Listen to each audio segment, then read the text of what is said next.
welcome, folks. You're in the Corporation Nation. Oh, it's, excuse me. I was just stuffing my face because I've got a little frog in my throat. Just stuffing my face before the show. My apologies. It is Friday the 2nd of October, 2015. Interesting article today. It was on... Well, let's see if I can find it. I guess I should be more prepared. It was on. It was actually put on ZeroHedge.com. Not my favorite site, but interesting stuff. And I'd actually like to get your folks' opinion on this. And I probably already know your opinion, or at least most of you. But I think it's apropos to the current things that are happening out there. 1-800-313-9443. 800-313-9443. The title of the article is "The State Makes It Legal to Shoot Cops in Self-Defense If They Violate Your Rights."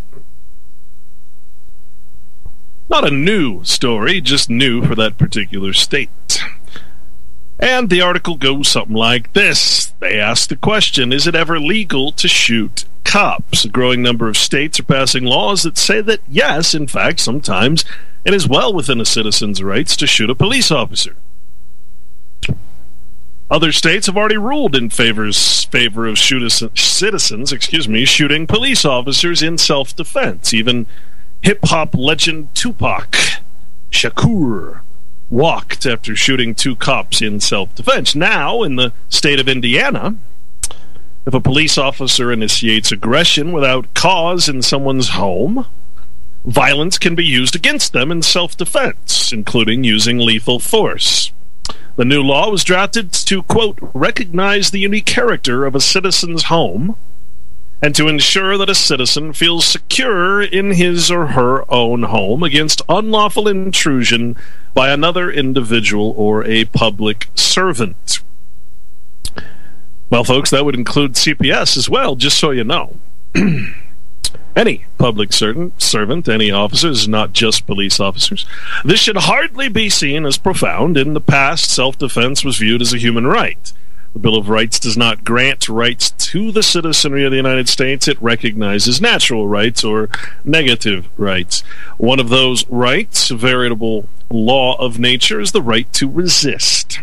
No matter what one does or takes from you, nothing can stop the innate right to follow our natural impulses of resistance.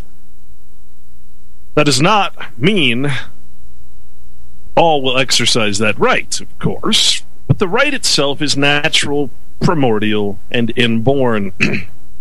And of course, every effort is made to eliminate that individualist notion from our collective being. The new amendment in Indiana recognizes this. It makes it clear that badges do not grant special rights to break into someone's house and commit acts of violent aggression. If they do, the resident has the right to resist those illegal actions and defend themselves. The Free Thought Project notes that many police officers have already begun to fearmonger the passage of this bill, saying that if I pull over a car and walk up to it, and the guy shoots me, he's going to say, well, he was trying to illegally enter my property. Now, of course, that's what police officers do, not to mention the exaction process of trying to give you a citation for a victimless crime, whereas a monetary charge will pay for that sin. Okay, well, why do police do that? Well, you can't always blame the police officer because, of course, the police officer is given a quota. And that quota says, hey, the municipality wants more money, and therefore it's your job to go and ticket more people. It's not hard. There's so many laws that you can't help breaking one, so you're going to find plenty of victims out there. But, of course, that fear-mongering comes from Joseph Hubbard, age 40, the president of, guess what? The Jeffersonville Fraternal Order of Police, Lodge number 100.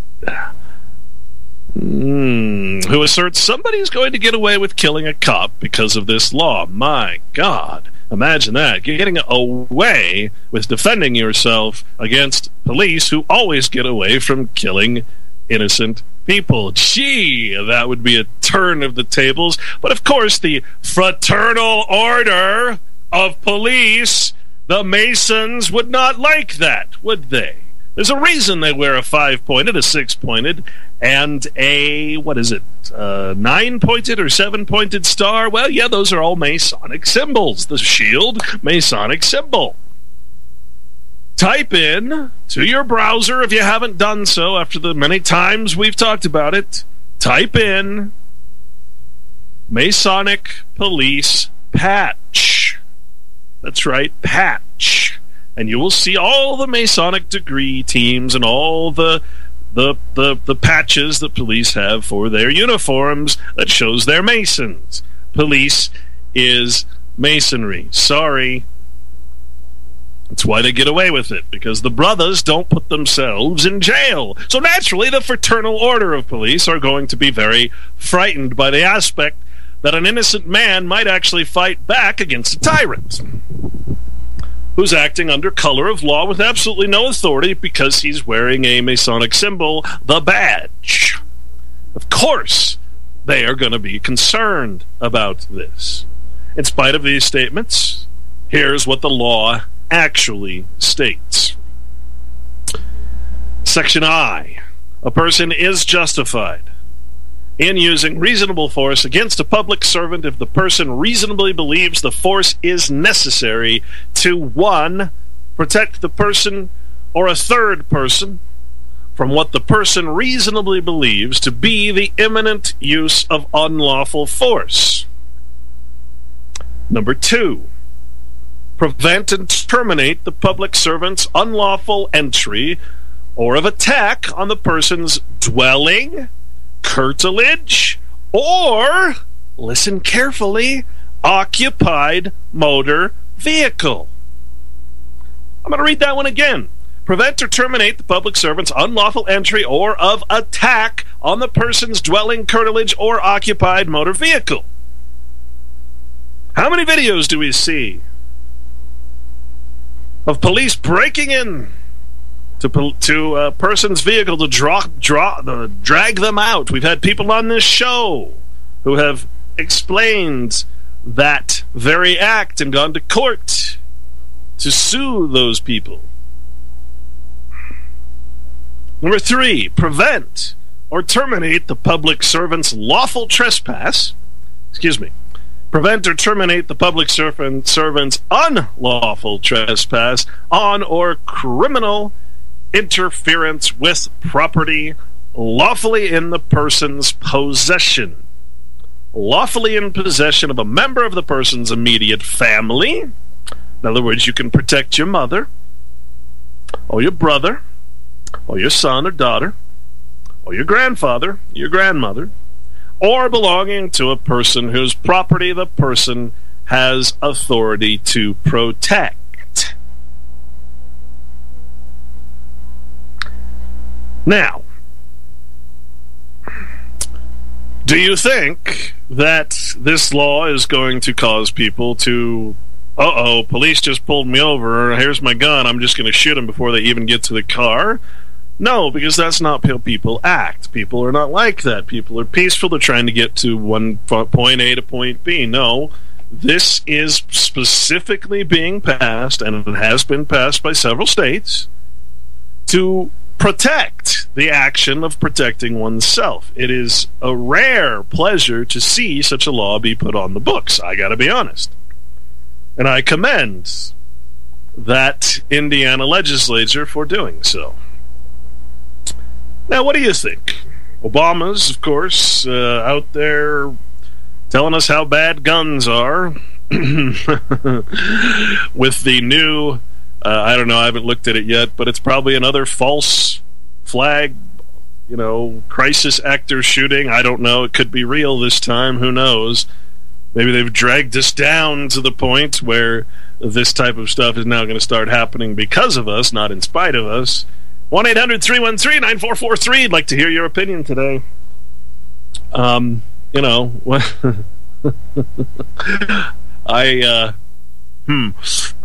this of course goes back to the notion of color of law, because this is all about color of law. I mean, it's extremely, extremely important to know what color of law is, to know when it is being used and when it is not, to know what the police officers can and cannot do. And the best way to know that, honestly, the best thing that you can get for yourself is to go and find a copy of your local police handbook. Because in that handbook, it's going to tell those police officers a lot of what they can and can't do, and it might even tell them what they can do, even though they shouldn't. What words to use to invoke a search, that sort of thing. Because remember, if you consent to the search and then decide you're going to shoot the cop you're already outside the vehicle. There's a lot of tricks here. We need to be very careful with this kind of responsibility, and that's the responsibility that we're talking about, self-defense.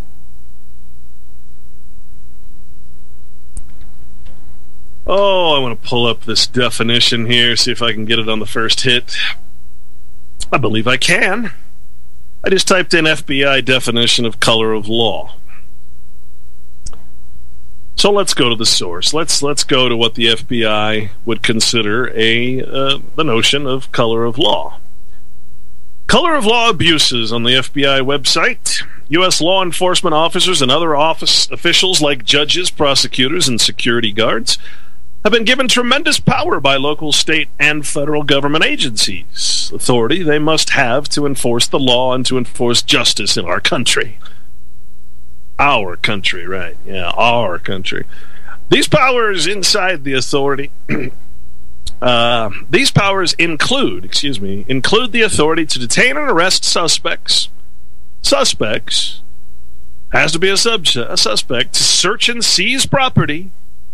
Oh, but the Constitution, to bring criminal charges, to make rulings in court, and to use deadly force in certain situations. Preventing abuse of this authority, however, is equally necessary to the health of our nation's democracy. Not that there is such a thing as a healthy democracy. Again, it's the lowest tier that you can get to before tyranny finally takes over, well, according to most of the ancient writers, including Plato. That's why it's a federal crime for anyone acting under color of law willfully to deprive or conspire to deprive a person of a right protected by the Constitution or U.S. law. Color of law simply means that the person is using authority given to him or her by a local, state, or federal government agency. Let me say that again. Color of law simply means that the person is using authority given to him by her or her by a local, state, or federal government. In other words, authority is always, in fact, the color of law. The question that we must ask then, and how we must look at this, is when is color of law considered as a legal act? Well, really, it should never be considered as a legal act, but we live in this type of society, so let's hear what the FBI says. The FBI is the lead federal agency for investigating color of law abuses, which include acts carried out by government officials operating both within and beyond the limits of their lawful authority.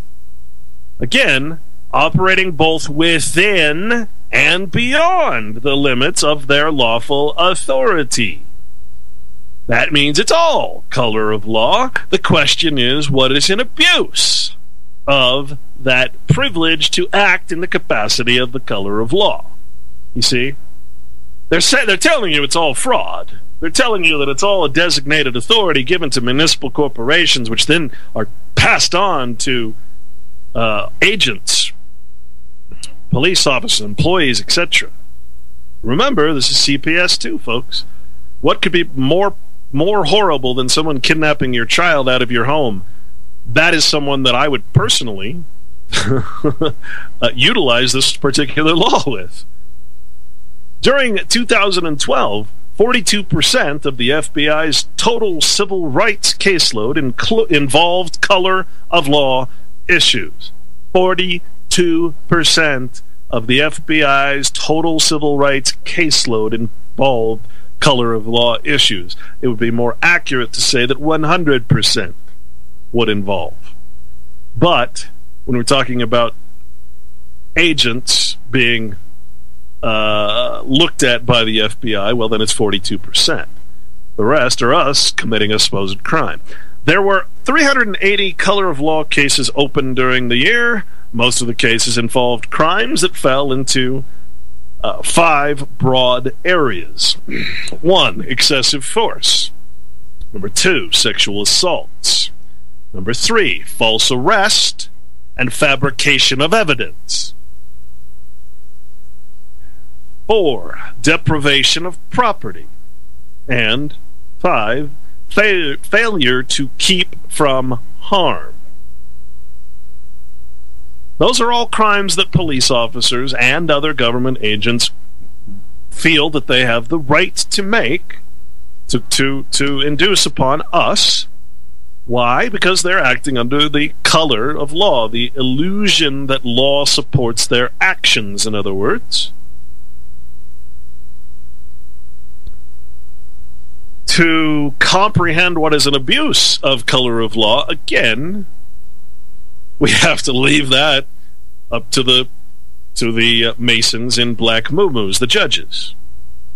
Okay, now again, what good is color of law? What good is a punishment for acting under color of law when the judge that would be deciding that would also be part of the fraternity, the brotherhood, right? So it's a little tricky here. Excessive force, defined. In making arrests, maintaining order, and defending life. I don't see when police ever do that. They're never there at the moment. They're always there after the crime. That doesn't really make sense, but okay. In making arrests, maintaining order, and defending life, law enforcement officers are allowed to use whatever force is reasonably necessary. Again, reasonably, a very, I don't know, what's the word for reasonably? Who's considering the reasonableness of the action? Well, again, if it's the Masonic judge looking at the Masonic police officer's action, well, then reasonable justice could be anything. The breadth and scope of the use of force is vast, from just the physical presence of the officer to the use of deadly force. Again, the physical presence of the officer could be considered as the use of force. Remember that. Violations of federal law occur when it can be shown that the force used was willfully unreasonable or excessive. Willfully.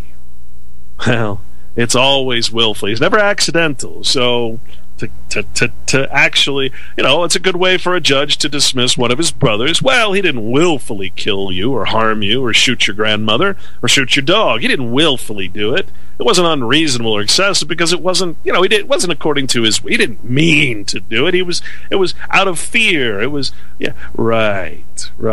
You didn't willfully do it. Right. Okay. Sexual assaults by officials acting under color of law can happen in jails during traffic stops, so be careful, or in other settings where officials might use their position of authority to coerce an individual into sexual compliance. Isn't that lovely? Only that type of abuse, sexual compliance, only that kind of abuse can come from authority. Only that can come from the notion that I have some right under some fictional color of law. That's the only way that that's ever going to happen. The compliance is generally gained because of a threat, of an official action against the person if he or she doesn't comply. And of course, when you go to court and you say this officer raped me, or for that matter, anyone raped me, they're going to say, well, you willfully allowed sexual intercourse. Well, yeah. And that's a true statement, because if I didn't, he would have either taken me to jail, shot me, harmed me in some way. So technically, it wasn't rape. It was color of the law, reasonable excessive force, if you will. False arrest and fabrication of evidence. One of the greatest fears that I think all of us out here who are putting our necks out there to expose this stuff have is the fabrication of evidence. And of course, false arrest. Most arrests, indeed, are, I would say, well, that's probably unfair, but there's a lot of false arrests out there. There's a lot of people in prison that shouldn't be. But when you attach a profit model to prison, when you attach a profit model to police officers pulling over people for quote-unquote safety, well, then the profit model overturns the legitimacy. It overturns the moral aspect of it. It takes away the will of the police officer because he has to get a certain quota. And again, that's not the fault of the police officer, but what is the fault of the police officer? His willingness to do so just to keep his stinking job and have his color of law. False arrest and fabrication of evidence. The Fourth Amendment of the U.S. Constitution guarantees the right against unreasonable searches and seizures.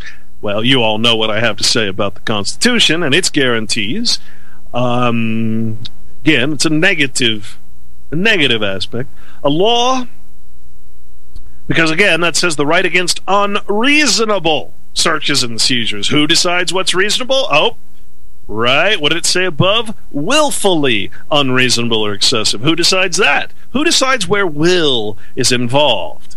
Oh, well, when I searched that person in that car, I wasn't willfully unreasonable. It was, I was just doing my job. Therefore, it was reasonable. A law enforcement officer or official using authority provided under the color of law is allowed to stop individuals and, under certain circumstances, to search them and retain their property. It is in the abuse of that discretionary power, such as an unlawful detention or illegal confiscation of property, that a violation of a person's civil rights may occur. How many times? I mean, I don't know if you guys have seen it before, but have you ever seen these massive warehouses where they store and sell personal property that's been seized? Not just confiscated. Confiscation would be like, well, you can probably get this back. When it's seized, it's seized. It's gone. It's to be sold to make money for. Again, money is always the issue. Profit for the municipal corporation or the brotherhood.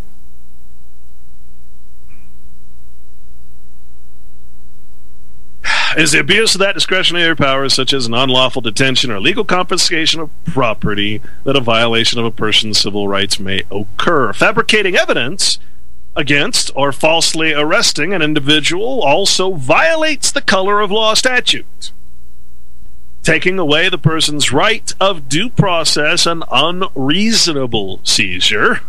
It's not that seizure is illegal, only unreasonable seizure. In the case of deprivation of property, the color of law statute would be violated by unlawfully obtaining or maintaining a person's property, which oversteps or misapplies the official's authority. Well, again, when is it lawful to actually steal or seize something from somebody? When is that lawful? When is it? I mean, is it ever really lawful? Well, no. It's legalized. It has. There's a reasonable amount of theft, of seizure, that Caesar allows, you see. This is the problem with legalism. It's not what's right or wrong, it's what's legal or not legal. The 14th Amendment secures the right to due process. And that doesn't mean what you guys think it means. The Eighth Amendment prohibits the use of cruel and unusual punishment during an arrest or detention. These rights can be violated by the use of force amounting to punishment, summary judgment. That's what they call punishment, by the way. Summary judgment. That is the police acting as judge and executioner, or just punisher, the bastard executioner, right? The use of force amounting to punishment, which is another word for summary judgment. You've been judged to be going 5 miles over the speed limit. Thus, under color of law, I may bash your head in to the cement while I handcuff you and mace you and tase you. That is your summary judgment. Now, I'm reading from the FBI website here, folks. This is not my opinion. The person accused of a crime must be allowed the opportunity to have a trial and should not be subjected to punishment without having been afforded the opportunity of the legal process. And yet, force amounting to punishment, summary judgment can be, accepted reasonably as not excessive at the time of arrest. No, sir, I don't want to get out of the car. Boy, you will get out of that car and I will... Yeah, I mean, that is summary judgment. Another word for punishment. Failure to keep from harm is the final one. The public counts on its law enforcement officials to protect local communities. Really. If it's shown that an official willfully failed to keep an individual from harm, that official could be in violation of the color of law statutes. Here's a decision from a court. This was from U.S. versus Donati, 673. This was 1982 in the Third Circuit Court. It's very simple. It says, this coming from an actual, apparently a judge with integrity. There is no crueler tyranny than that which is exercised under color of law and with the colors of justice. You can use that quote from a case in your own case next time this happens to you. And don't forget, you can always contact the FBI because they're in charge of the whole damn thing. Don't go the state route. We'll be back. You are tuned in to the Republic Broadcasting Network. Visit our website by going to republicbroadcasting.org.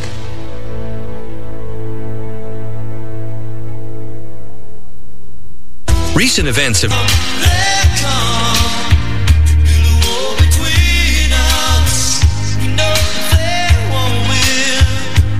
Alrighty, folks, welcome back. Now, failure to keep from harm, the public counts on its law enforcement officials to protect local communities. If it is shown that an official willfully failed to keep an individual from harm, that official could be in... Official willfully failed to keep an individual from harm, that official could be in violation of color of state law, or law statute, excuse me. Now, I want you to realize what's being said here. This is the Federal Bureau of Investigation. We're talking about federal law. Federal law trumps any other law because you're a federal citizen. You're not private. You're not part of the state.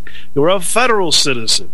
You should never, ever be trying to appeal to the emotions or to the logic and reason or to the flawed system of legality in a court without context. Why is anybody out there who is a victim of this type of abuse by police officers who are using color of authority? Now, I'm not saying all police officers are doing this. I bet you every single one of them does it at some point in their career, maybe out of necessity, maybe not.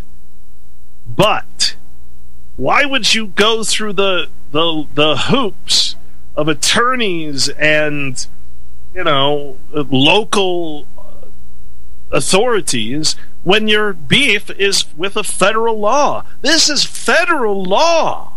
These guys operating in municipalities only do so with federal permission. You don't become a municipality unless you get permission and you follow federal law. Federal law trumps state law, especially in this particular case. What did it tell you? 42% of its cases are color of law issues. The problem is nobody knows.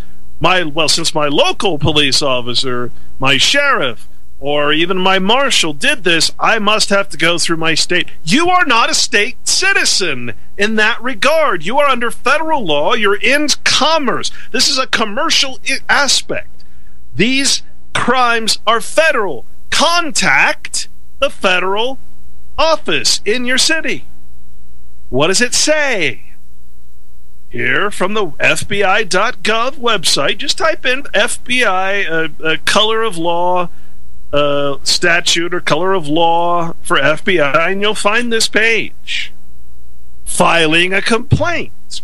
To file a color of law complaint, who should you contact? Your local FBI office by telephone, in writing, or in person. The following information should be provided. All identifying information for the victims. As much identifying information as possible for the subjects, including position, rank, and agency employed. Oh, there's your key word. Who are you contacting? Well, you're contacting the principal because the agent has abused you. The agency. What is agency? Agency always has a principal. Contact the principal, not the other agencies. Local FBI office by telephone, in writing, or in person is what it instructs you to do. How many people do that? How many people could possibly know that when they've been abused by any municipal officer, county, state, or city, how many people know that they should call the FBI? You're always dealing with federal law, no matter how local it is. Date and time of incident, location of incident, names, addresses, and telephone numbers of any witnesses, very important. A complete chronology of events, and any report numbers and changes with respect to the incident, and charges, with respect to the incident.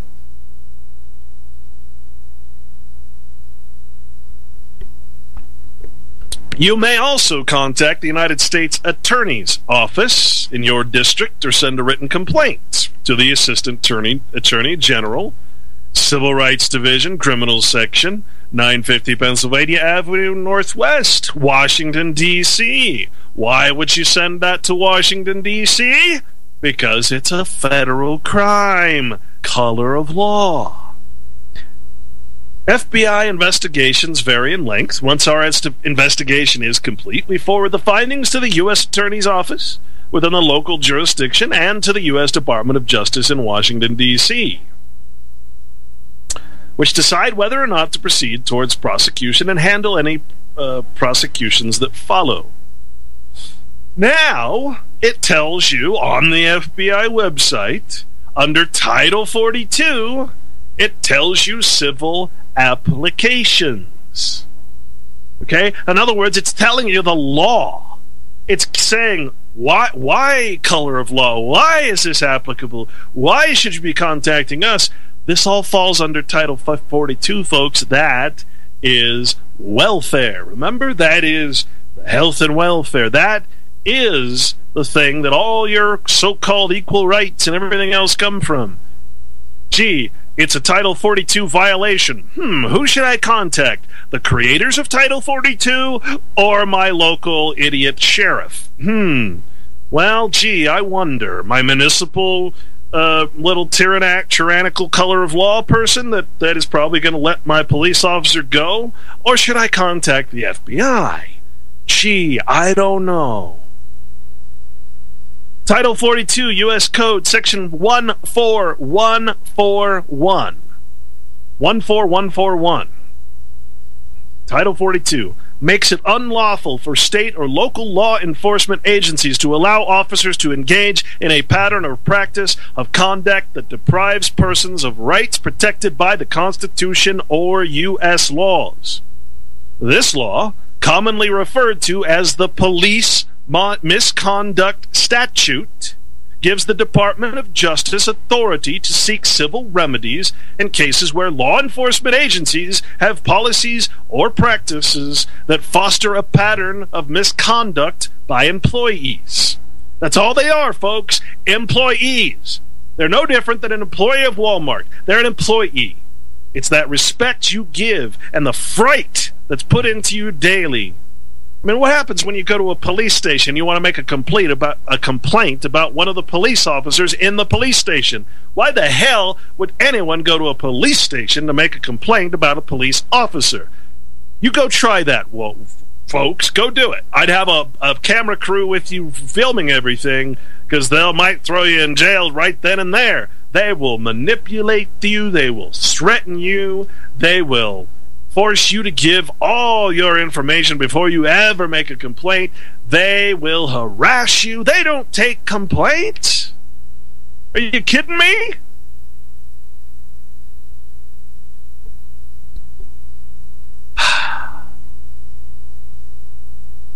This action is directed against an agency, not against individual officers. The types of issues which may initiate a pattern and practice of investigation include lack of supervision, monitoring of officers' actions, lack of justification or reporting by officers on incidents involving the use of force, lack of or improper training of officers, and citizen complaint processes that treat complainants as adversaries. Citizen complaint processes that treat complainants as adversaries. See?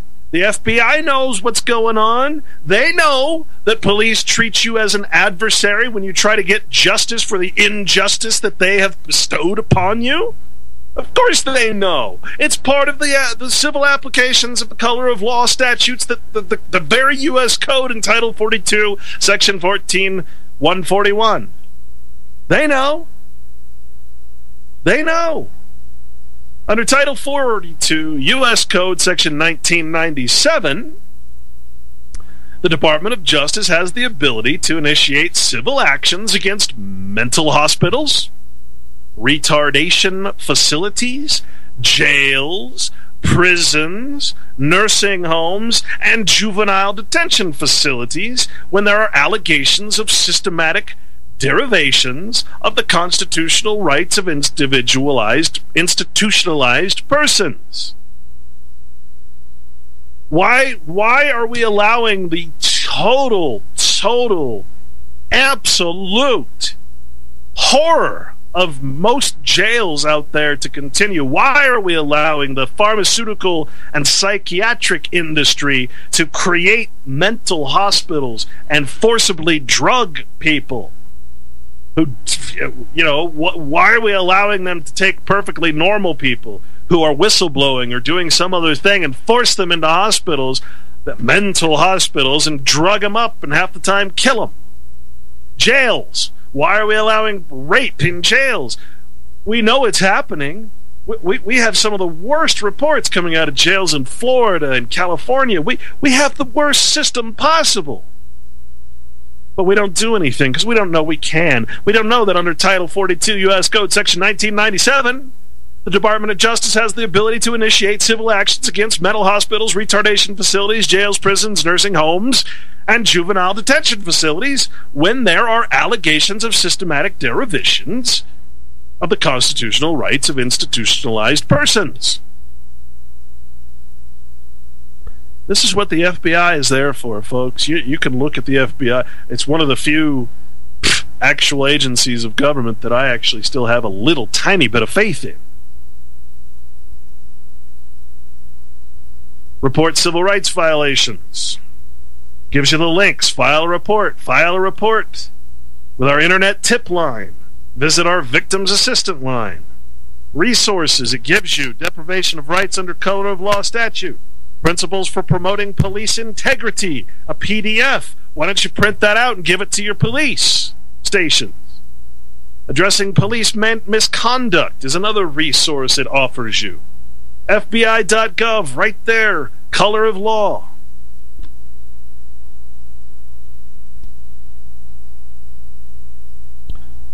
Nothing's going to change until you change your habits, until you start taking serious action.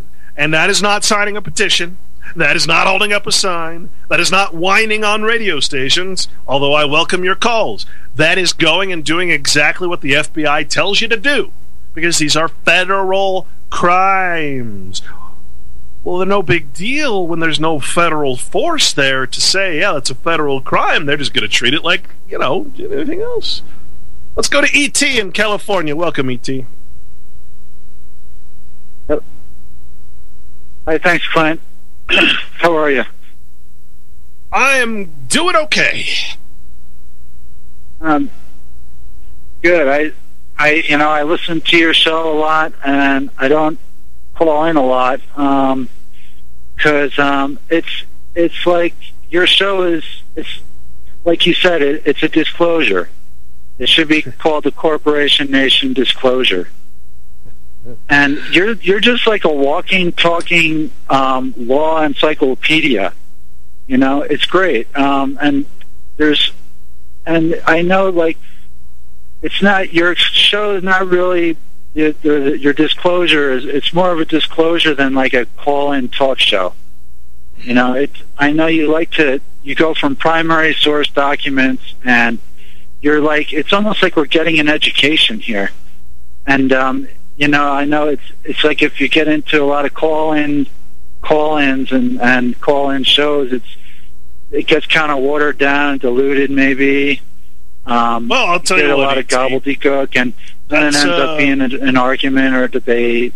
That's a compliment. That's probably the best compliment I've ever gotten, because that's my intention, is to teach, to educate, to enlighten, to share the limited knowledge that I have, and we'll keep going. It's a continuum, if you will. Yeah, it's an earful. And I didn't know about that stuff you're talking about today.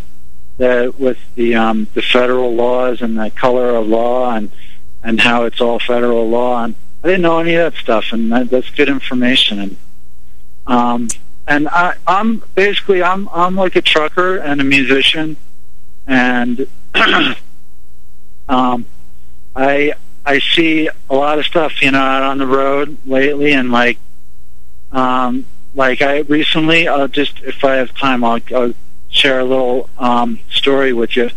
I had a delivery to a prison, and I think this relates to the topic too. I delivered some canned food to a prison in central Colorado, and I looked on after I delivered, or before, I think after. I looked on Google and to find the place, to find the location. It was out on the highway, and you know how, like, on Google Maps, if you there's like, if it's highlighted on the map, on the Google map, you can click on it, and it gives you like the phone number, and it gives you like reviews. People review, like if it's a restaurant, you know, people will review it and this and that. Reviews for a prison. That would be awesome. Yeah. So I clicked on, I found the prison on the Google Maps. I clicked on it, and I looked at the reviews, and there was this guy was in there for 10 years named Jimmy, and he was like, I'll just paraphrase and kind of synopsis. He's like, it's a torture place. It's like a hell here. And he talked about like children being burned in the courtyard. And he talked about like screams at night, and finding fingernails in his food. Was this a juvenile facility? No, this was a correctional center, Colorado Correctional Center, and it was just really horrifying. And his review, and he's like, if anyone can do something that to help these people. There's apparently, you know, and it was really disheartening, and you know, it's so, and in other in another story, I was been in Arizona lately, and they're Arizona near Phoenix, and they're like have all these amber alert signs up, all about driving drunk, and everywhere you drive, everywhere across the country, it's all about drunk driving. There's all these billboards all over with white faces on these billboards of white people being arrested for drunk driving, and just how evil and sinister a crime this is. And in Arizona, it's all on these amber alerts that say, drive hammered, get nailed. Yeah, I see a lot of that. I see a lot of that up here. Hey, man, hold your thought. We'll be right back. Stay tuned, folks.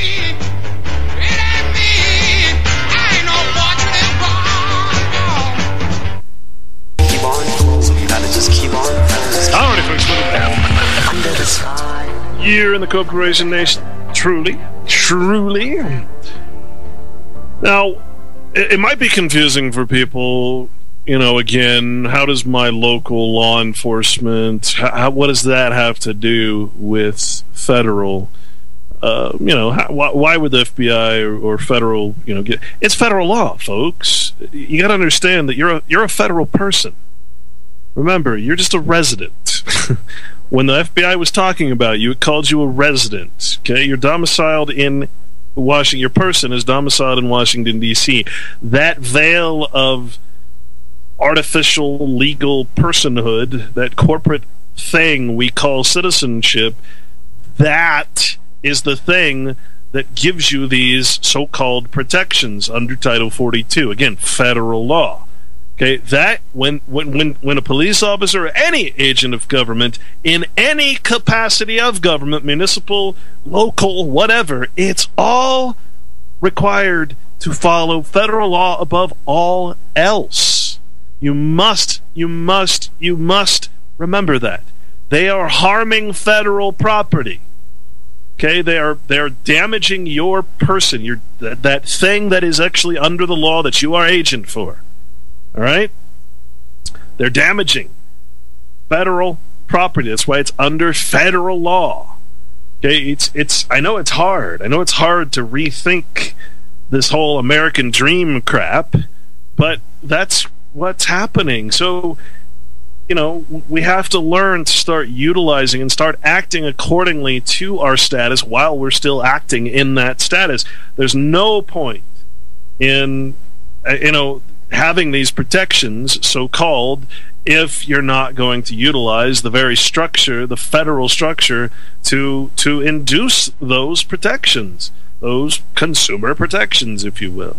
Anyway, E.T., I find it very, very, very disheartening, is heart-wrenching when I think of all the stories I've heard about prisons. And, you know, this should be a local effort in every city where there's a prison, and it should be one where the federal agencies are, you know, everybody should be placing tips into the FBI's, you know, database. They can be anonymous tips. They're required to look after them.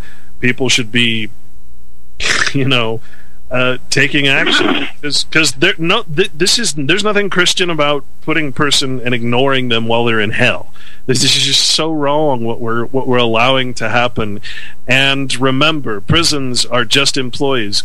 Guards are just police. They're under federal law, and they are acting in the prison under color of law.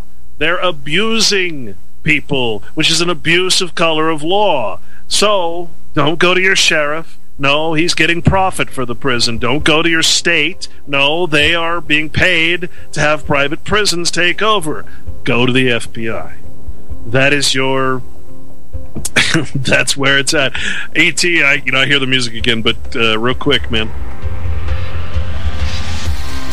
Just the drunk driving thing. It's like they're just propagandizing the sheeple. Like that drunk driving is this horrible thing. It's like, really, drunk driving is the worst crime going on in this country? Or really, that's the worst crime? I don't think most drunk,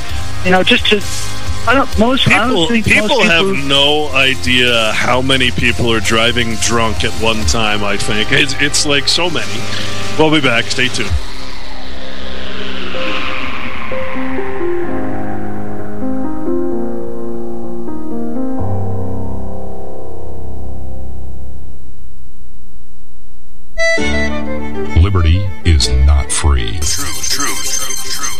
Soldiers, don't give yourselves to brutes.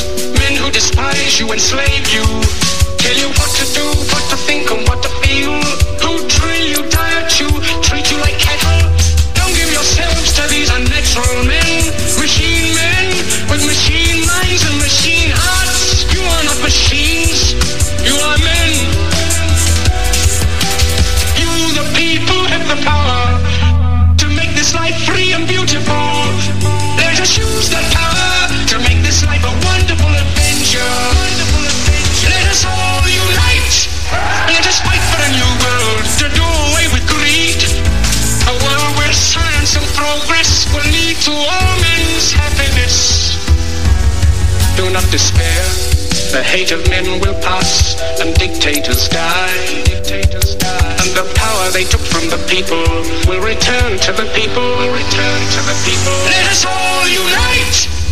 Welcome back, folks. You're in the Corporation Nation. Yeah, think about how many bars, how many, well, I mean, not to mention people getting drunk at home and alcoholics there are, but how many bars and restaurants that people are out all the time, driving what the state considers as drunk, which is really not drunk. I remember my father was drinking, and he was just at the limit, and fine, and a police car, he's driving down the freeway in Sacramento, and a police car pulls out right in front of him from the side of the road, and he hits the police car. It was all on film. And my dad got arrested for drunk driving and for recklessly endangering a police officer, even though the police officer was the one that was at fault. But, you see, that doesn't matter, because there was alcohol in my dad's system for having, what, a beer or two, right? So, yeah, I mean, drunk driving, it's something we're supposed to be all, oh, there's no excuse, there's no exceptions, it's ridiculous, because the amount of drunk drivers that are on the road are so high, especially big cities, and I agree with you, man. And to treat that and to put billboards all over the place when the worst color of law crimes are happening in jails and in hospitals, mental hospitals, and nursing homes, when the police officers are killing people, I agree. It's ridiculous to have such a massive effort towards drunk driving. It's to have this, and of course it's designed to make people support it. So, yeah, get those drunk drivers, even when they're themselves are drinking. It's what do you say, man? It's horrible. ET dropped. All right, well, let's go to Ken. Ken in Michigan. Welcome, Ken.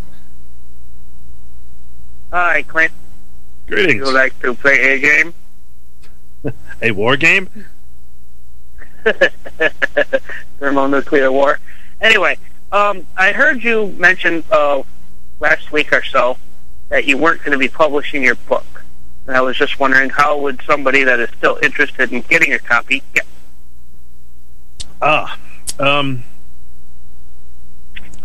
So the word publish, the reason I say I'm not quote-unquote publishing the book is because the word publish means to make public or to publicize. So in other words, I'm keeping it in as my own private property. I'm not doing it in my name, my state name, because that would make it property of the federal government, and I would get the rights of use, and at some point it would go into public domain, and someone would buy it up and basically squash it. So, with that said, I'm keeping it private. Now, what does that mean? It means that I'm giving it away for free, first of all. So, in the PDF form, it'll be downloadable for free when I finally get it finished.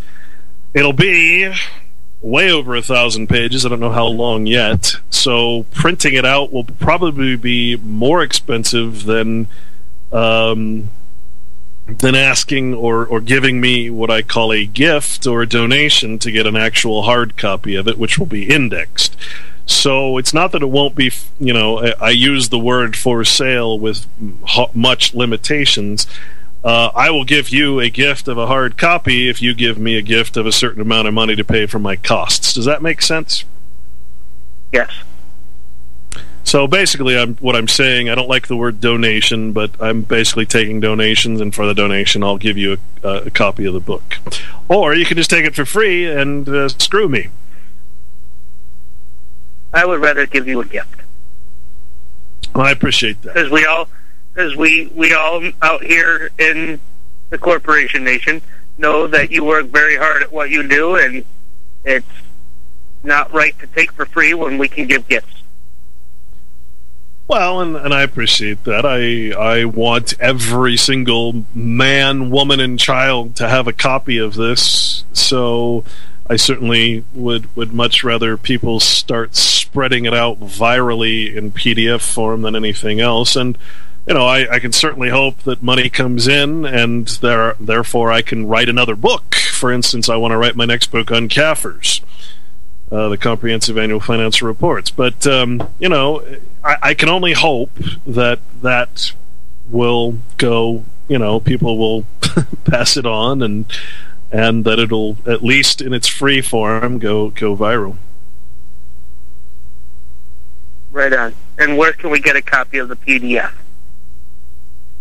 Well, I'll put it on my blog. I've got a temporary. Well, it'll be the website. It's called Strawman Story. Strawmanstory.info is my website for the book. It's just right now. I just put some stuff up there just for temporary, you know, and I'll maybe make it a little more pretty at some point. That'd be great. And well, thank you, Clint. I'll try to, if I ever do get it done, I'll announce it on the show, too. Wonderful. Thank you very much. All right, man. Thanks for the call. I appreciate it. No problem.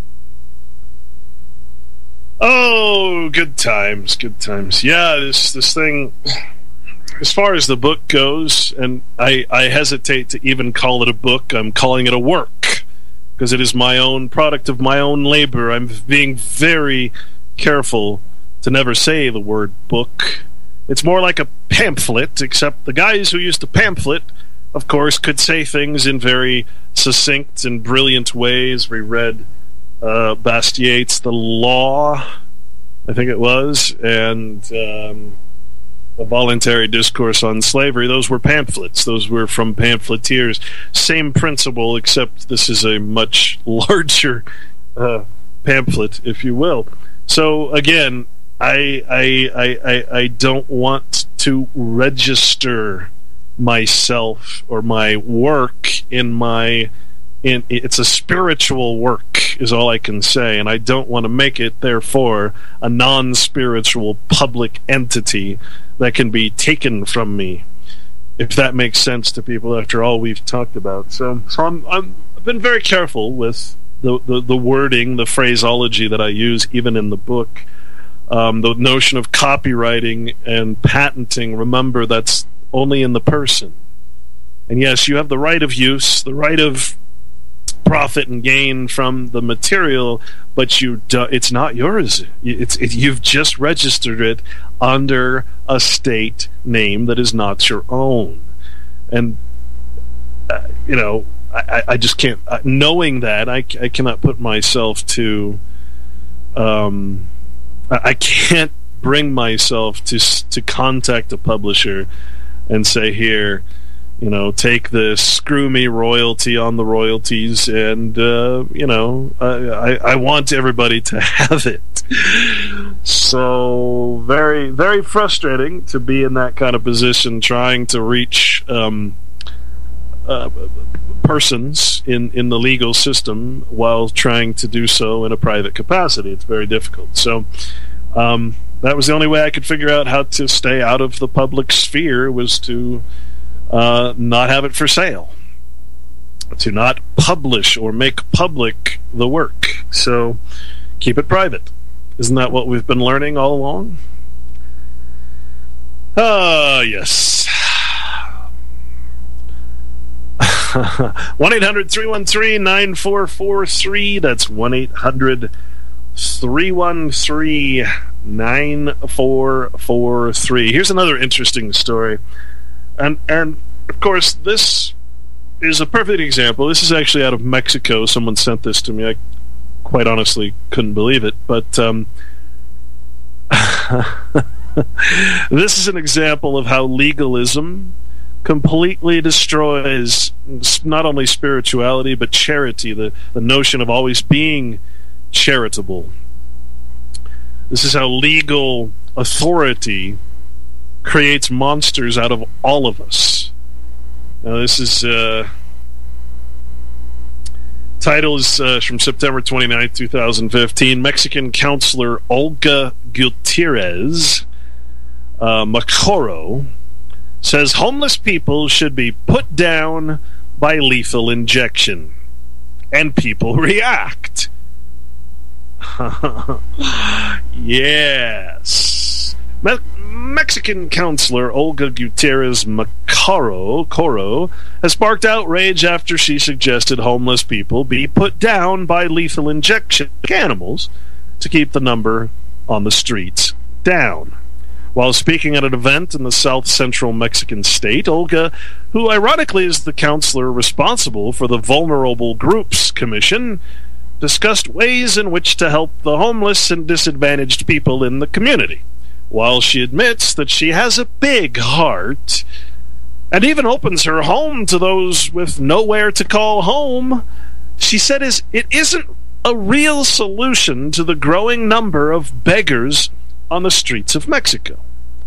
Quote, yes, they're a little crazy, but they're harmless, unquote, she says. And she's a member of the local government in Tecamachalco, I don't know if I'm saying that right, Mexico, which is located on the outskirts of Mexico City. And she told the newspaper Cambio, according to Metro, quote, which is why I think to myself, wouldn't it be kinder to just give them a lethal injection? Unquote.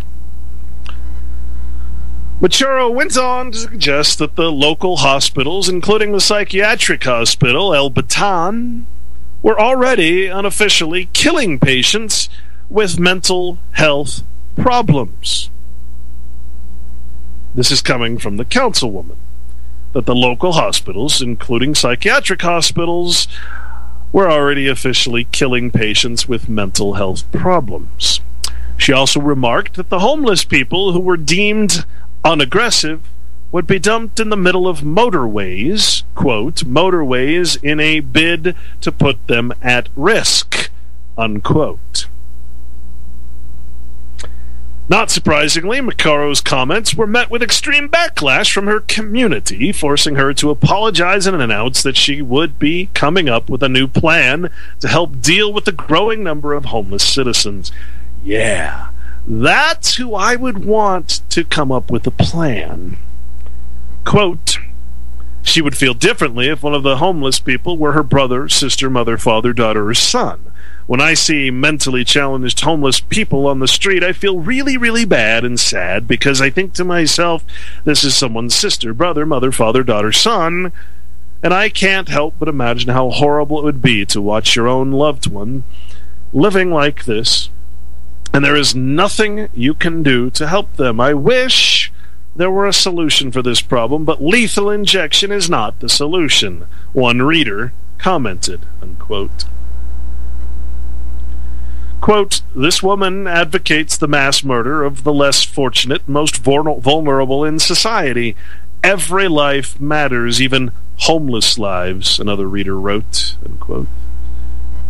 And yet another one. I believe that anyone with those beliefs should be put down in the best interest of every other human being on the face of the planet. Bing! That is one of the most disgusting ideas I've ever heard of for dealing with the homeless issue in Mexico or any other country. This sounds like something Hitler, you had to pull the Hitler card, would have endorsed, and the person is a counselor for vulnerable people. In other words, the authority acting under color of law for vulnerable people. Those are the reader comments. According to the World Population Review, Mexico City has an estimated population of nearly 9 million people in 2013. However, metropolitan area is much larger, with approximately 21.2 million people, making the city one of the most populous metropolitan areas in the Western Hemisphere. The city also holds 20% of Mexico's overall population. Because of the increasing population, Mexico City has faced many problems, including the ability to offer services and housing to all the residents. Let's just kill them then. This had led to the development of many shanty towns on the outskirts of the city that are without basic services. Now, usually their solution, of course, is to tear down the tent cities, which truly makes them homeless, even tentless. Makes sense to me, doesn't it? Isn't that what color of law authority says should happen? Yeah. I don't know, folks. We live in the worst kind of times. Imagine, if you imagine reading, the Bible, and here comes Jesus to the lowly woman on the street, and he says, "Get your filthy hands off me! Someone kill this woman. She's homeless." I mean, that's legal law. That's legal Jesus, right? That's legal Jesus. We ought to make a companion Bible with legal Jesus, showing the story of Jesus acting in the color of law. That would be a good project, wouldn't it? Instead of finding God, Jesus found the legal gods. He became a king and ruled over men with tyranny and anguish and destruction. All homeless people, all lepers, all of the people that he helped because he was not in the legalist system would instead be killed by lethal injection. Well, I guess maybe whipped or crucified or whatever. That would be a good way to show the difference between a true follower and one who acts Christ-like and one in the legal system. Good times. Well, no callers today. Callers have been pretty lax lately. 1-800-313-9443. Maybe it's because I give too much time to callers. They don't like to be in line. I don't know. Maybe nobody cares. Maybe I'm just talking to a very select few people who actually do care, and the rest are just kind of... I don't know. I give up. Who knows? Who knows? Hey, look at there. Peer pressure. Dave in Nevada. Welcome, Dave. Hey, Clint. Greetings. How you doing? What's that? I'm taking it all in with somehow not puking, but otherwise okay. I understand.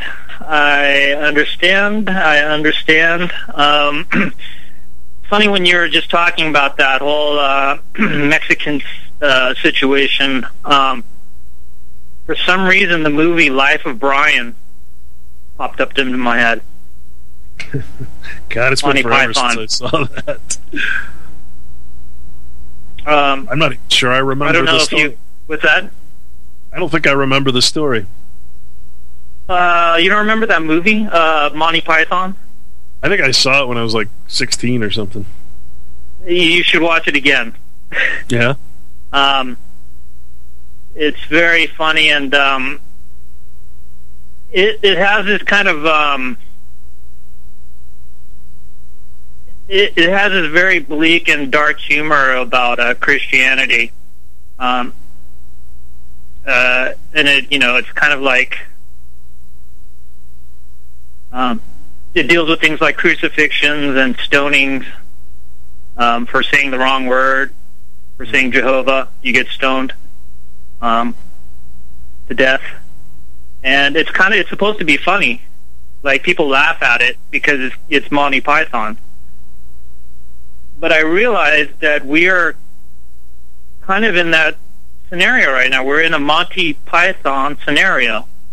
where people will say certain things like that leader in Mexico, and and they just kind of say, well, I apologize, maybe I'll change my plan to something else. And that scenario is very humorous in a way, in a very bleak way. It's very Monty Python. It's like some guy coming up to you and saying, hey, I just raped your wife, and you're just like, what? And you say, well, I didn't mean to, and then you say, oh, okay, you didn't mean to. You apologize, to me, right? It's like listening to George Carlin and actually laughing at what he has to say when what he says is absolute truth. But we find it funny because we don't want to acknowledge it. Right, it's absolute truth, and people are laughing at it, but they don't know. They don't realize what he's telling you is very bleak and dark. And I believe that's the scenario we're in right now. And I see people reacting to it in a George Carlin way, like they look at reality and they laugh at it. They say, ha ha ha ha ha. I mean, it's kind of, they know it's real, but they laugh at it as if it's not real because they can't handle it. And what this lady is doing, this leader, is basically making explicit what basically every major leader or elite in the world is thinking anyways, but they just won't say it. After all, what is lethal injection? It's just any kind of injection. Either it's slow or it's fast. It can be a flu shot. That's the name of my vaccine documentary. So it's a matter of how fast or slow you want to die. So when someone leader comes out and says it out in the open, people are shocked. But when it's when it's done in silence or someone doesn't say anything about it, they'll accept it because everyone's accepting it. And it's kind of a surreal existence that we're in right now.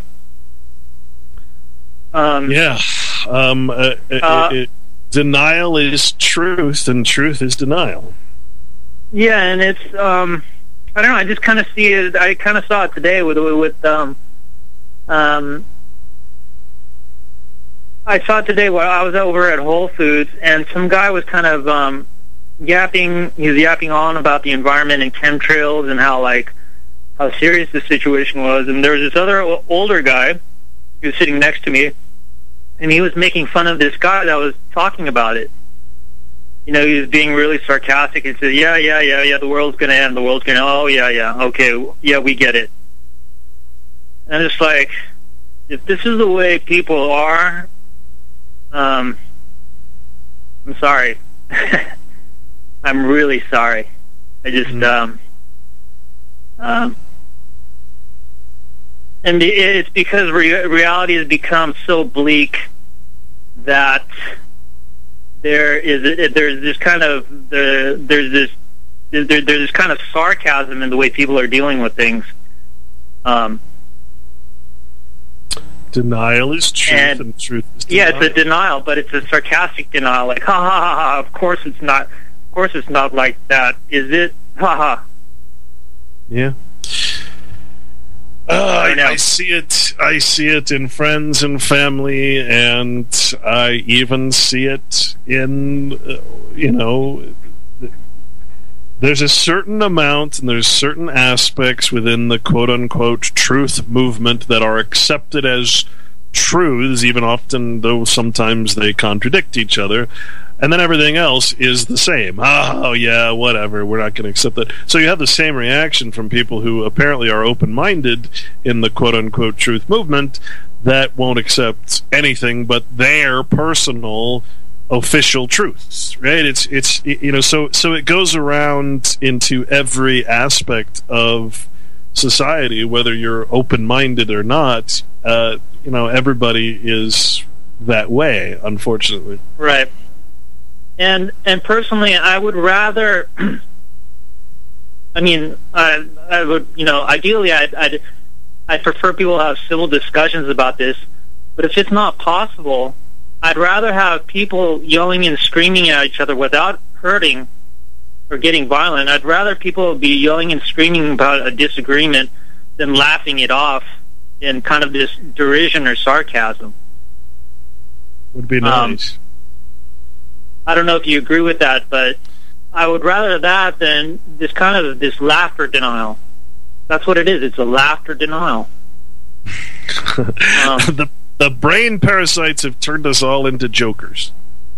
Yeah, exactly. We've all become like jokers. Like, it's this joker phenomenon, you know.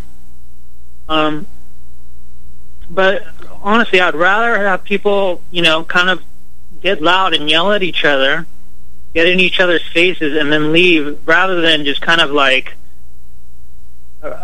you know, deal with it in this kind of inane sense of humor. But I think your example with George Carlin was right, is that it's kind of odd what he's doing is that he's presenting you with this really dark truth, and people are laughing at it until it comes true. And I don't know about the conspiracy theory about his death and all that stuff, but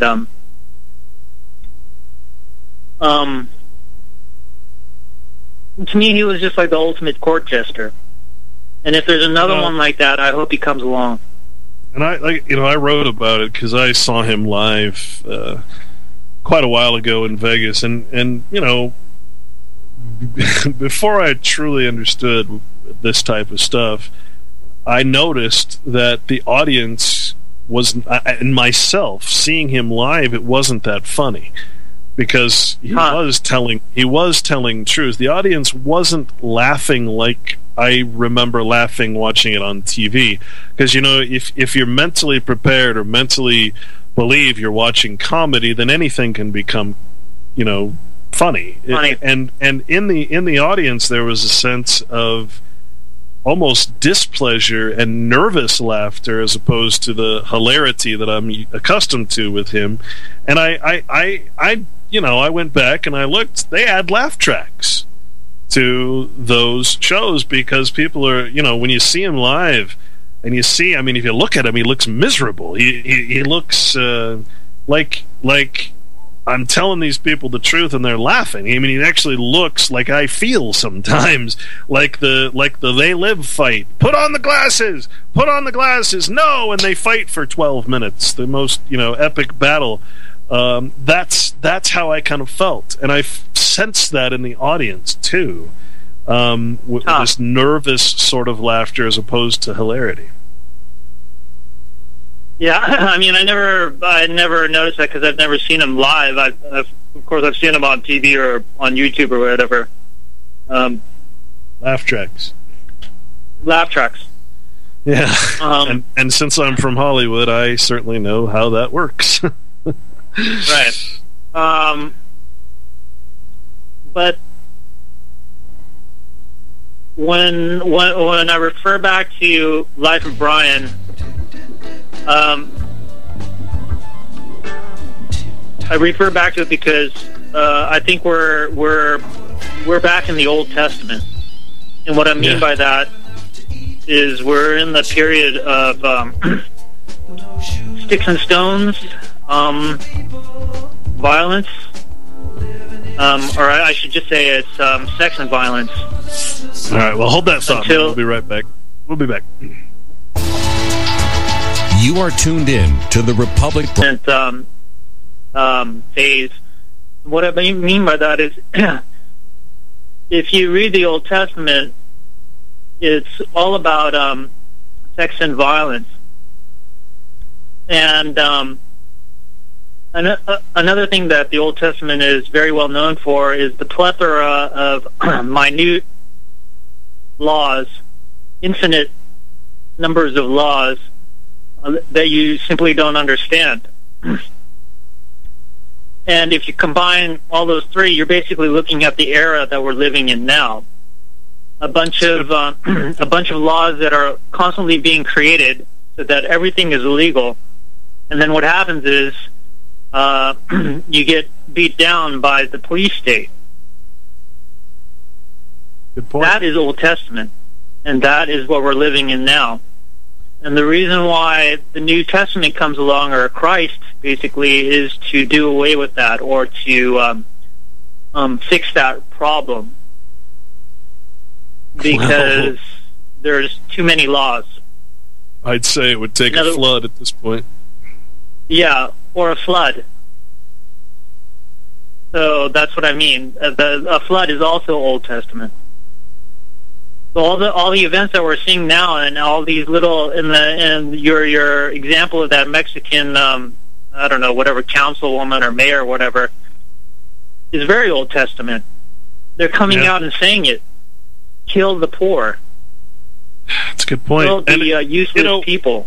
And one of the notions of the Old Testament, it kind of seemed like it was if you will, a hopeless state of being for people that were so corrupt, as they are today, so corrupted that there was no fixing it, thus the flood. Or that's the notion that sometimes I feel. Precisely. That corruption is so deep that it's ingrained in us from earth. So in that scenario, what I'm saying is, if we are indeed in that scenario, the only thing that can happen is a cleansing.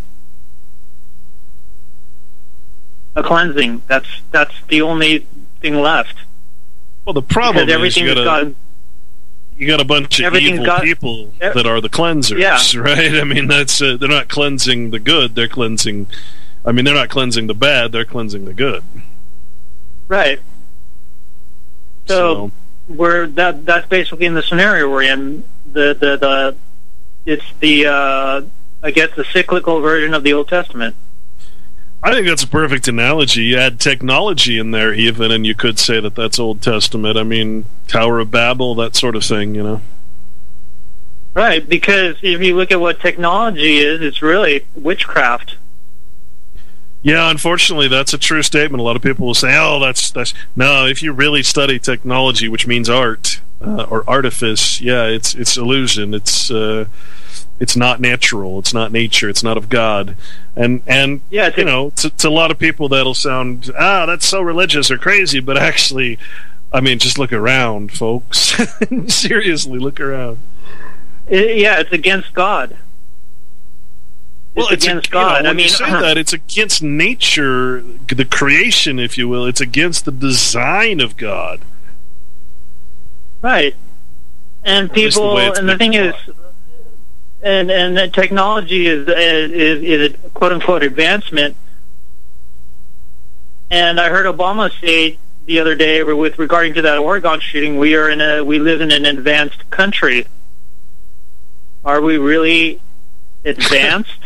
One that has a school shooting every week, and some of the worst health care, and the worst debt, and if that's advanced, I suppose it is advanced. If from their perspective, they've advanced us into a serious detrimental place. So you could look at it that way. That's what they mean by advanced. Yeah, they've advanced their program. We live in an advanced program society. Oh, but Dave, remember, they're idiots. Remember.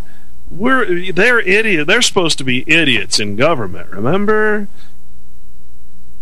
Oh yeah, I forgot. Yeah, they're they don't know what they're doing. They're incompetent. No. This is all random chaos. No. Anyway, man, thanks for the call, and very good points. I couldn't agree more. And watch that movie if you get a chance. Yeah, someone else said that too. I remember it vaguely, but. All right, man, thanks so much. Hey, I got 2 more calls, Richard and Jeff.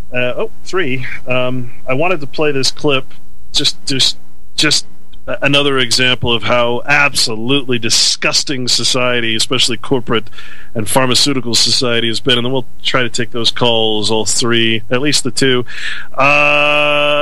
Let's play that clip. This is from CNBC, an interview. It's entitled, Drug Goes from $13.50 a tablet to $750 a tablet overnight. Let's listen. Imagine for a moment popping a pill before bed that costs about $13.50. Now imagine waking up the next morning, find that the price of the exact same pill jumped to $750 overnight. That is just what happened to one drug. Meg Terrell joining us now with that story and the man who's behind that price spike. Meg. Thank you, Brian. And Martin Scarelli joins us now from the NASDAQ. He's the CEO of Turing Pharmaceuticals. Martin, thank you for joining us. Thanks for having me. Now, you guys have said that the reason you increased this price so much after acquiring the drug was in order to do the research and development to develop a better version of Daraprim. I just got off the phone with an HIV doctor who told me they don't need a better version of this drug. What are you doing here? Yeah, that's not true. There's a recent paper that suggests that 2 patients died due to autoimmune encephalitis from toxoplasmosis. So there's a lot of people who die of toxoplasmosis every year and this field desperately needs new ways to treat toxoplasmosis. For instance, the current drugs right now target the folate receptor of the bug. There's no other way to kill toxoplasmosis as of right now. So we're working hard on trying to find new ways to do that. So what a lot of companies do is raise venture capital funding when they see an important market for a drug, rather than raising the price on the current patients who need it to survive and who have no other choice but to take it and pay the higher price. Why wouldn't you go that route?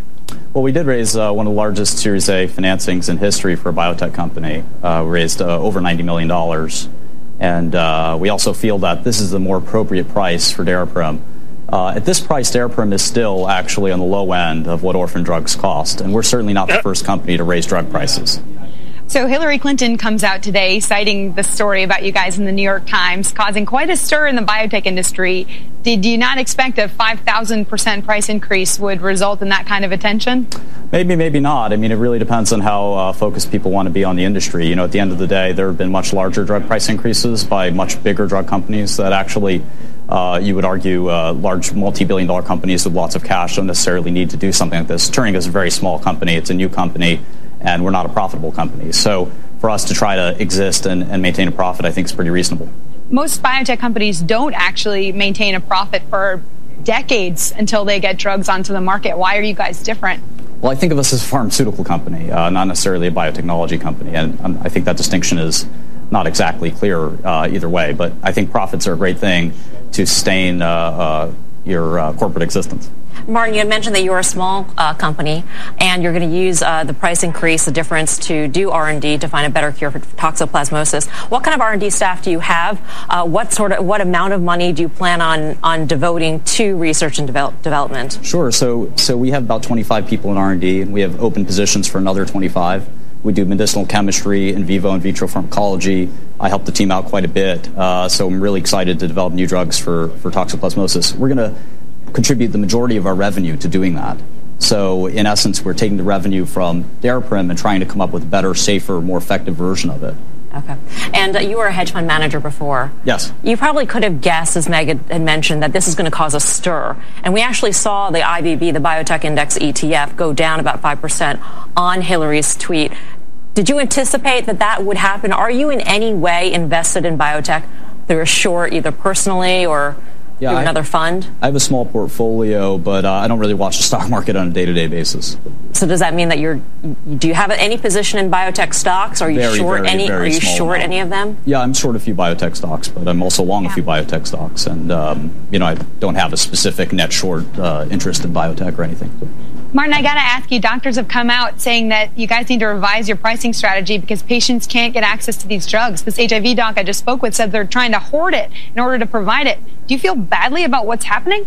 No, in fact, we're increasing access to patients, Meg. I think that we're dramatically increasing the access to Daraprim, lowering copays, giving more drug away for free. Half of the drug we give away is for $1, so I'm not sure what you're talking about.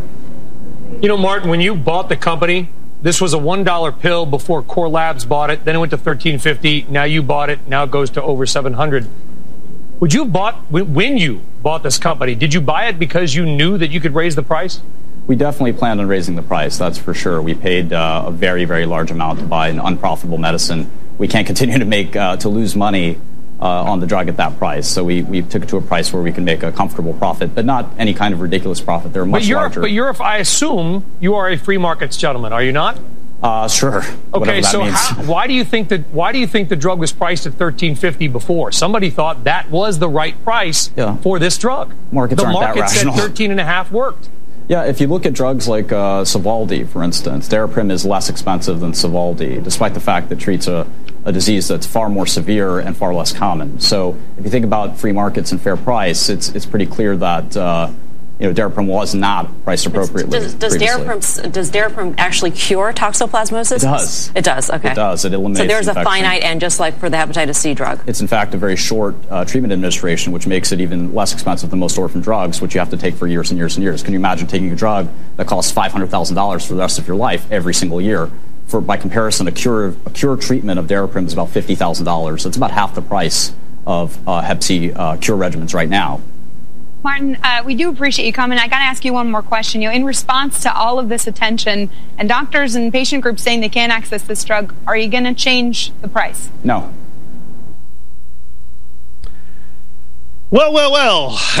So a hedge fund manager saves enough money by manipulating the market, longs and shorts the market, buys the known cure for toxoplasmosis, which is a brain parasite, which we've talked about on this show many times, increases the price where it was $1 to $13.50. Now he buys it, increases it to $7.50, and says that's just okay. That, my friends, is why I'm so against patents, so against these types of things. He literally bought the cure and is keeping it from people from having it. That is the state of society today, and we allow that to be our reality. What can I say? Richard in Washington, welcome. Yeah, I just called in because I thought this would be a good time to put a little connect the dots with diet thing in. But you've got other callers, so I'll go on hold, and if need be, I'll call in another time when we have more time to talk. Well, I appreciate that. It's very big of you. Thanks, Richard. Jeff in Idaho. Welcome, Jeff. Hey, Clint. So only $50,000 for toxoplasmosis. Yeah, it can be yours. Yeah. Well, I think I know a better solution. Hey, I was gonna. I'll send you some silver that my brother gave me. To your mailing address for your book stuff. Yeah, he gave me it as these collectible things. But I think 20 pieces of silver is valuable for all the Bible work you're doing. But strategy would be is to work with Daniel on this common law abduction, for the stuff in the federal district court for Dr. Parker and stuff, So because I think if you basically with Daniel do bring a constitutional habeas that all the fraud that's occurred, and then basically let everyone under that classic court case make a decision. Oh, I want to stay with the old matrix system, or no. Oh, I want to get out. I think that's your that's the way to get to your nirvana from your monastic life. So that's the election. That's what I wanted to kind of put forward. If you think about instead of your next book, that's the thing I would work on. All right. Well, I'll keep that in mind. Okay. Thanks. Yeah, bye. Thank you, man. All right, bud. Take care. Well, then I guess we'll take other callers. Sovereign Man in Freedom Land. Welcome. Hey, Clint. Thanks for taking my call. I didn't think I was going to get in. I didn't either. Welcome. Yeah. Well, hallelujah. Yeah. Richard's a good guy. Yeah. Well, I try. What I wanted to say is that we actually choose what jurisdiction in which we lie. You can either live under the Old Testament or you can live under the New Testament. Your choice. Mm. Another good point. We can run around in fear, and believe me, I'm not going to walk up and try to engage the law enforcement agents or any other agents if I don't have to. That's kind of the best thing we can do. If you don't want to get involved, then don't get involved if you can help it. Live your life as you think you should. And when the rubber meets the road, try not to contract. But yeah, I agree with Jeff. I want to see about maybe sending you some of those pieces of silver too. Do you accept those as a love offering? Yeah, in my situation, I have to accept what I can get. I'll tell you. Yeah. Well, I'm not like living in lavish here, but I believe supporting people that I love. Well, I sure appreciate that. Yeah, I mean, dude, I appreciate everything you've been doing. I mean, if not, I wouldn't listen or even promote you. I love watching you go through your journey, as we all are. Yeah, well, I certainly hope there's a light at the end of this long tunnel, and that we can all do it together. Because there's no point. It's not a train or a muzzle flash. Yeah. But there is light, but hopefully, when the flesh goes, I'll go into light. We'll see. Well, hopefully, when I get there, it's been really strange. I feel the frustration, the same frustration I feel. I hear it in everybody's voice. Yeah. We're under strong delusion, and if me personally, if I didn't have my face, I think I would be totally deluded by now. I walk around and I see so many. I have a little fun with it too while I'm out. Like when I'm in queue to give them the FRNs, I ask them, do they accept Federal Reserve notes, and they say no, and it's a neat little game. Yeah. All right, man. I appreciate the call. One more call when we get back. We'll be back. Whew, nice shooting. Hey, that's a sweet AK-47 chest rig. Is that multicam? Yep, got it from StrikeHardGear.com. Strike what? StrikeHardGear.com. Set your sights on StrikeHardGear.com. Tough, tactical gear for your Soviet-style weapon that's made in the USA. Affordable, plus... Quantitative easing, trade imbalances, recession, low GDP, nations close to collapsing, and subprime loans, foreclosed homes, and people's taxes spent to bail out too big to fail AAA banks again. Fear levels rising as the US crash seems imminent, having smashed the debt ceiling of 14 trillion despite protests and clashes in Athens streets. The IMF imposed structurally unjust programs in Greece, where in fact the term economy entered our language from... Here in the Corporation Nation, it's funny, someone just sent me the definition of advance, of course, and I didn't think about it when we were talking about it. To pay money or render other value before it is due. We are certainly advanced, aren't we? It's called debt. Or to furnish capital in aid of a projected enterprise. Well, that's what they call their funds in the Comprehensive Annual Financial Report, enterprise funds, in expectation of return from it. Well, that's what it is, debt that will get a return through interest and other forms, and stock and all that.